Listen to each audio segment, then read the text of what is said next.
1.5 साल के अंतराल के बाद करतारपुर साहिब कॉरिडोर अब फिर से खुल गया है। साथियों, गुरु नानक जी ने कहा है, बीच दुनिया सेवी कमाइए त दरगिही बेसन पाइए। यानी संसार में सेवा का मार्ग अपनाने से ही जीवन सफल होता है। हमारी सरकार इसी सेवा भावना के साथ देशवासियों का जीवन आसान बनाने में जुटी है। न जाने कितनी पीढ़ियां जिन सपनों को सच होते देखना चाहती थी, भारत आज उन सपनों को पूरा करने का भरपूर प्रयास कर रहा है। साथियों, अपने 5 दशक के सार्वजनिक जीवन में मैंने किसानों की परेशानियों को, उनकी चुनौतियों को बहुत करीब से देखा है, महसूस किया है। इसलिए जब देश ने मुझे 2014 में प्रधानमंत्री के रूप में सेवा का अवसर दिया, तो हमने कृषि विकास, किसान कल्याण को सर्वोच्च प्राथमिकता दी। साथियों, इस सच्चाई से बहुत लोग अनजान हैं कि देश के 100 में से 80 किसान छोटे किसान हैं। उनके पास 2 हेक्टेयर से भी कम जमीन है। आप कल्पना कर सकते हैं, इन छोटे किसानों की संख्या 10 करोड़ से भी ज्यादा है। उनकी पूरी जिंदगी का आधार यही छोटी सी जमीन का टुकड़ा है।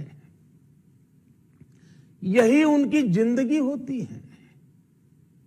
और इस छोटी सी जमीन के सहारे ही वो अपना और अपने परिवार का गुजारा करते हैं। पीढ़ी दर पीढ़ी परिवारों में होने वाला बंटवारा इस जमीन को और छोटा कर रहा है।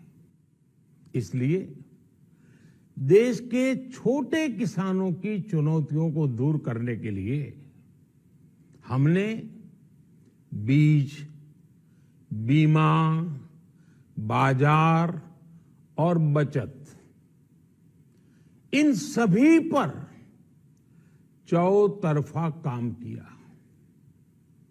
सरकार ने अच्छी क्वालिटी के बीज के साथ ही किसानों को neem coated urea, soil health card, micro irrigation जैसी सुविधाओं से भी जोड़ा। हमने 22 करोड़ सॉइल हेल्थ कार्ड किसानों को दिए और इस वैज्ञानिक अभियान के कारण एग्रीकल्चर प्रोडक्शन भी बढ़ा। साथियों, हमने फसल बीमा योजना को अधिक प्रभावी बनाया। उसके दायरे में ज्यादा किसानों को लाए। आपदा के समय ज्यादा से ज्यादा किसानों को आसानी से मुआवजा मिल सके, इसके लिए भी पुराने नियम बदले। इस वजह से बीते 4 साल में 1 लाख करोड़ रुपए से अधिक का मुआवजा हमारे किसान भाई बहनों को मिला है। हम छोटे किसानों और खेत में काम करने वाले श्रमिकों तक बीमा और पेंशन की सुविधाओं को भी ले आए। छोटे किसानों की जरूरतों को पूरा करने के लिए सीधे उनके बैंक खातों में 1,62,000 करोड़ रुपए ट्रांसफर किए, सीधे उनके खाते में। साथियों, किसानों को उनकी मेहनत के बदले उपज की सही कीमत मिले, इसके लिए भी अनेक कदम उठाए गए। देश ने अपने रूरल मार्केट इंफ्रास्ट्रक्चर को मजबूत किया। हमने एमएसपी तो बढ़ाई ही, साथ ही साथ रिकॉर्ड सरकारी खरीद केंद्र भी बनाए। हमारी सरकार द्वारा की गई उपज की खरीद ने पिछले कई दशकों के रिकॉर्ड तोड़ दिए हैं। देश की 1,000 से ज्यादा मंडियों को ई नाम योजना से जोड़कर हमने किसानों को कहीं पर भी अपनी उपज बेचने का एक प्लेटफॉर्म दिया और इसके साथ ही देश भर की कृषि मंडियों के आधुनिकीकरण पर भी हमने करोड़ों रुपए खर्च किए। साथियों, आज केंद्र सरकार का कृषि बजट पहले के मुकाबले 5 गुना बढ़ गया है। हर वर्ष 1.25 लाख करोड़ रुपए से अधिक कृषि पर खर्च किए जा रहे हैं। 1 लाख करोड़ रुपए के एग्रीकल्चर इंफ्रास्ट्रक्चर फंड के माध्यम से गांव और खेत के नजदीक भंडारण, इसकी व्यवस्था, कृषि उपकरण जैसी अनेक सुविधाओं का विस्तार, ये सारी बातें तेजी से हो रही है। छोटे किसानों की ताकत बढ़ाने के लिए 10,000 एफपीओ किसान उत्पादक संगठन बनाने का अभियान भी जारी है। इस पर भी करीब 7,000 करोड़ रुपए खर्च किए जा रहे हैं। माइक्रो इरिगेशन फंड के आवंटन को भी 2 गुना करके 10,000 करोड़ रुपए कर दिया गया है। हमने क्रॉप लोन भी 2 गुना कर दिया, तो इस वर्ष 16 लाख करोड़ रुपए हो जाएगा। अब पशुपालकों को मछली पालन से जुड़े हमारे किसानों को भी किसान क्रेडिट कार्ड का लाभ मिलना शुरू हो गया है। यानी हमारी सरकार किसानों के हित में हर संभव कदम उठा रही है, लगातार एक के बाद एक नए कदम उठाती जा रही है। किसानों की आर्थिक स्थिति सुधरे, उनकी सामाजिक स्थिति मजबूत हो, इसके लिए पूरी ईमानदारी से काम कर रही है। साथियों, किसानों की स्थिति को सुधारने की इसी महाअभियान में देश में 3 कृषि कानून लाए गए थे। मकसद ये था कि देश के किसानों को, खासकर छोटे किसानों को और ताकत मिले, उन्हें अपनी उपज की सही कीमत और उपज बेचने के लिए ज्यादा से ज्यादा विकल्प मिले। बरसों से ये मांग देश के किसान, देश के कृषि विशेषज्ञ, देश के कृषि अर्थशास्त्री, देश के किसान संगठन लगातार कर रहे थे। पहले भी कई सरकारों ने इस पर मंथन भी किया था।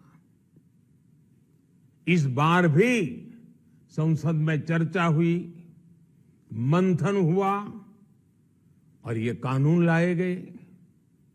देश के कोने कोने में कोटि कोटि किसानों ने, अनेक किसान संगठनों ने इसका स्वागत किया, समर्थन किया।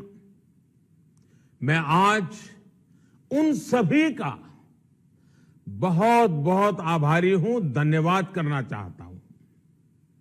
साथियों, हमारी सरकार किसानों के कल्याण के लिए, खासकर छोटे किसानों के कल्याण के लिए, देश के कृषि जगत के हित में, देश के हित में, गांव गरीब के उज्जवल भविष्य के लिए पूरी सत्यनिष्ठा से, किसानों के प्रति पूर्ण समर्पण भाव से,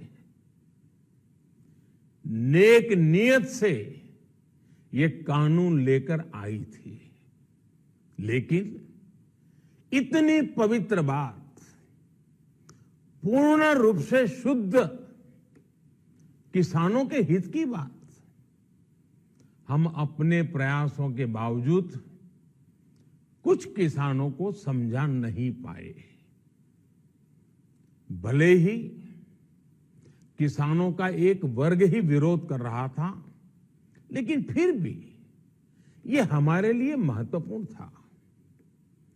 कृषि अर्थशास्त्रियों ने, वैज्ञानिकों ने, प्रगतिशील किसानों ने भी उन्हें कृषि कानूनों के महत्व को समझाने का भरपूर प्रयास भी किया। हम पूरी विनम्रता से, खुले मन से उन्हें समझाते रहे। अनेक माध्यमों से व्यक्तिगत और सामूहिक बातचीत भी लगातार होती रही। हमने किसानों की बातों को, उनके तर्क को समझने में भी कोई कोर कसर बाकी नहीं छोड़ी।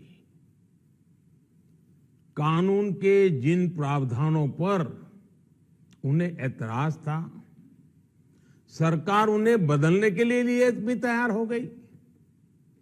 2 साल तक हमने इन कानूनों को सस्पेंड करने का भी प्रस्ताव दिया। इसी दौरान ये विषय माननीय सर्वोच्च न्यायालय के पास भी चला गया। ये सारी बातें देश के सामने है, इसलिए मैं इनके अधिक विस्तार में नहीं जाऊंगा। साथियों, मैं आज देशवासियों से क्षमा मांगते हुए सच्चे मन से और पवित्र हृदय से कहना चाहता हूं कि शायद हमारी तपस्या में ही कोई कमी रही होगी, जिसके कारण दिए के प्रकाश जैसा सत्य कुछ किसान भाइयों को हम समझा नहीं पाए। आज गुरु नानक देव जी का पवित्र प्रकाश पर्व है। ये समय किसी को भी दोष देने का नहीं है। आज मैं आपको, पूरे देश को ये बताने आया हूं कि हमने 3 कृषि कानूनों को वापस लेने का, रिपील करने का निर्णय लिया है। इस महीने के अंत में शुरू होने जा रहे संसद सत्र में, इसी महीने में, हम 3 कृषि कानूनों को रिपील करने की संवैधानिक प्रक्रिया को पूरा कर देंगे। साथियों, मैं आज अपने सभी आंदोलनरत किसान साथियों से आग्रह कर रहा हूं, आज गुरु पर्व का पवित्र दिन है। अब आप अपने अपने घर लौटे, अपने खेत में लौटे, अपने परिवार के बीच लौटे। आइए एक नई शुरुआत करते हैं, नए सिरे से आगे बढ़ते हैं। साथियों, आज ही सरकार ने कृषि क्षेत्र से जुड़ा एक और अहम फैसला लिया है। 0 बजट खेती यानी प्राकृतिक खेती को बढ़ावा देने के लिए, देश की बदलती आवश्यकताओं को ध्यान में रखकर क्रॉप पैटर्न को वैज्ञानिक तरीके से बदलने के लिए एमएसपी को और अधिक प्रभावी और पारदर्शी बनाने के लिए ऐसे सभी विषयों पर भविष्य को ध्यान में रखते हुए निर्णय लेने के लिए एक कमेटी का गठन किया जाएगा। इस कमेटी में केंद्र सरकार, राज्य सरकारों के प्रतिनिधि होंगे, किसान होंगे, कृषि वैज्ञानिक होंगे, कृषि अर्थशास्त्री होंगे। साथियों, हमारी सरकार किसानों के हित में काम करती रही है और आगे भी करती रहेगी। मैं गुरु गोविंद सिंह जी की भावना में अपनी बात समाप्त करूंगा। देहि शिवावर मोहे इहे, शुभ कर्मन ते कबहू न टरो। हे देवी, मुझे ये वर दीजिए कि मैं शुभ कर्म करने से कभी पीछे ना हटूं। जो किया किसानों के लिए किया, जो कर रहा हूं देश के लिए कर रहा हूं। आप सभी के आशीर्वाद से मैंने मेहनत में पहले भी कोई कमी नहीं की थी। आज मैं आपको विश्वास दिलाता हूं कि अब और ज्यादा मेहनत करूंगा ताकि आपके सपने साकार हो सके, देश के सपने साकार हो सके। आपका बहुत बहुत धन्यवाद। नमस्कार।